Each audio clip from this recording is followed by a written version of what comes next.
Обединетост и помош за послабите. Со ваква порака доаѓа папата Франциск на 7 мај во Македонија. Останува 10 часа во Скопје. Централниот настан, што е и од најголем интерес за верниците, ќе биде во центарот на Скопје. Тука тој ќе одржи литургијата, а до овој момент, според најавите, се очекува да присуствуваат околу 15.000 граѓани, не само од земјава, туку и од регионот. Најавени се посетители од Хрватска, Бугарија, Албанија. Ако сакате да присуствувате на централната литургија во 11 часот и 30 минути, ќе мора однапред да си обезбедите бесплатни билети. Веќе од следната недела тие ќе бидат достапни во центрите на католичката црква. Оние кои нема да успеат да резервираат карта, ќе треба да се сместат во така наречената втора зона, која од првата веројатно ќе биде одвоена со ограда.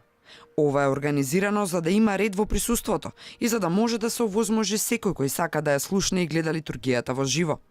Инаку во тек е и акредитирањето на странските државјани, кои сакаат да бидат дел од историската посета во земјава. Во агендата на папата е и посетата на меморијалниот центар Мајка Тереза.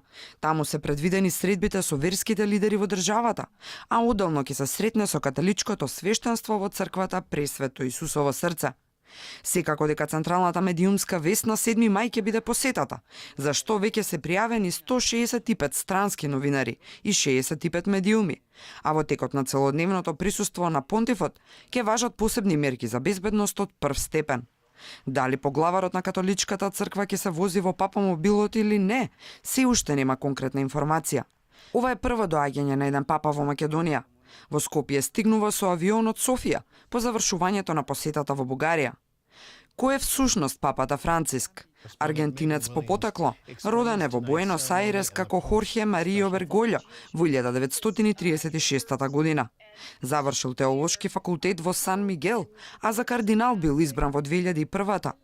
Работел на подобрување на угледот на црквата која загубила многу верници, бидејќи отворено не застанала против диктатурата во Аргентина во 70-тите години. Франциск е прв папа кој доаѓа надвор од Европа по повеќе од еден милениум и прв од Јужна Америка.